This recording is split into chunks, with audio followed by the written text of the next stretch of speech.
हाजी साहब सलमान चिश्ती इस नाम से कौन वाकिफ़ नहीं है।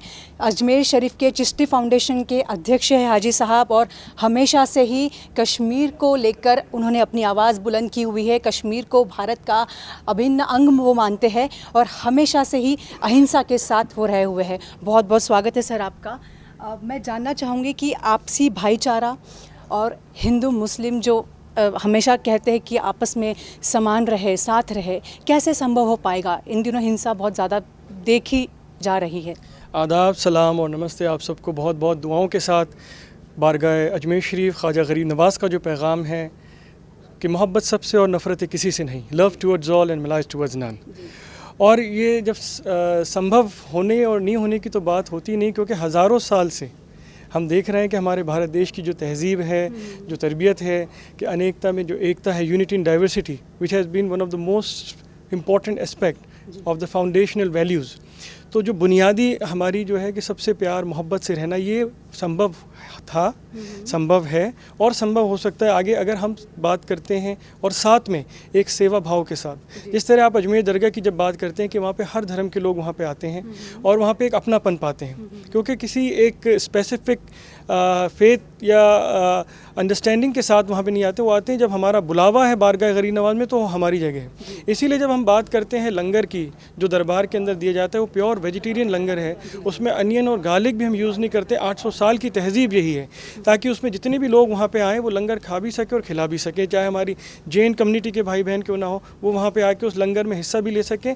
तो ये तमाम जो जैसे ख्वाजा साहब की एक तालीमात है कि अगर इंसान को उस रब की कुर्बत हासिल करनी है, क्लोजनेस, तो कायनात और कुदरत की 3 एस्पेक्ट अपने अंदर उतार लें। सूरज जैसी शफ़क़त, सन लाइक ग्रेस, दरिया जैसी सखावत, रिवर लाइक जनरोसिटी, और ज़मीन जैसी खातिर तवाज़ु, अर्थ लाइक हॉस्पिटैलिटी। क्योंकि 3 ऐसी चीज़ें किसी भी तरह जो अपनी वार्मथ होती हैं, या पानी जो है या ज़मीन, कोई भेदभाव नहीं करते। अगर ये किरदार अपनी ज़िंदगी में उतार लें तो ये भेदभाव ख़त्म हो जाएंगे, और हुए भी हैं। हमारे जितने गुरुजन हुए, सूफ़ी संत हुए, उन लोगों ने अपनी ज़िंदगी से, अपने जीवन की तालीमात से, टीचिंग से ये संभव करके दिखाया है। तो हमें उनको सिर्फ सुनना ही नहीं, मानना भी है।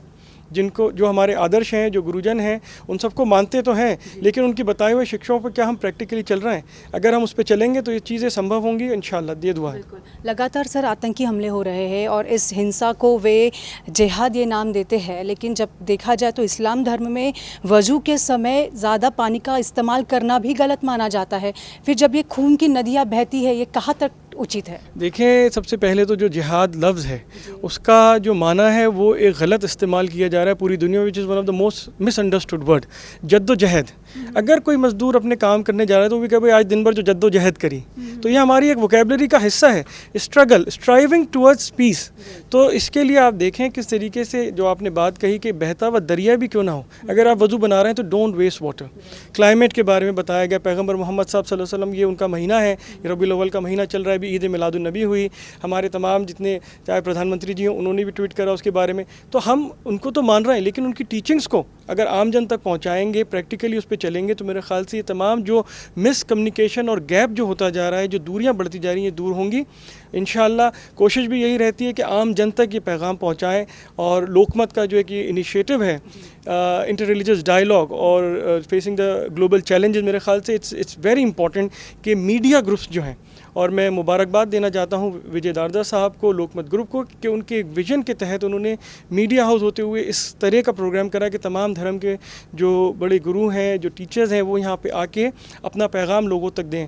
आज 2 साल हो गए कोविड से लड़ते लड़ते, अब जब दुनिया खुल रही है तो मेरे ख्याल से एक बहुत खूबसूरत अंदाज़ है, उस नई दुनिया में हमें एक मौका मिला है कि अपने पैगाम को लोगों के दिलों तक पहुँचाएँ। उसके लिए आपको बहुत बहुत मुबारक। बहुत बहुत शुक्रिया सर आपका। फिर शुक्रिया, थैंक यू।